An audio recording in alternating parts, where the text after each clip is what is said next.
সোনা, chowmein. Chicken দিয়ে? হ্যাঁ।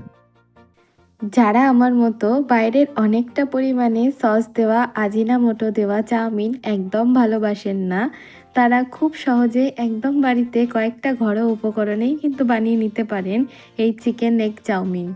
হাই, আমি সোনালি। আমার নতুন মিনি ব্লগে তোমাদের সকলকে স্বাগত। আজকে বানাচ্ছি হাজব্যান্ডের আবদারে এগ চিকেন চাউমিন। এটা বাড়িতে ভীষণ সহজে বানানো যায়। কয়েকটা উপকরণ, চিকেন, সবজি আর নুডলস, এই সামান্য কটা জিনিসেই বানিয়ে নেওয়া যায়। আর সবথেকে ভালো বিষয় হলো এটা খুব কম সময়ে বানানো যায়। তাই সন্ধ্যার টিফিন বা রাতের ডিনার এটা সব সময়তেই পারফেক্ট। এখন আপনারা বলুন, আপনারা চিকেন চাউমিনে কোনটা বেশি ভালোবাসেন, চিকেন না বেশি সবজি? কমেন্টে অবশ্যই জানান। আর যদি ভালো লাগে লাইক করে চ্যানেলটা ফলো করে দেবেন। Thank you.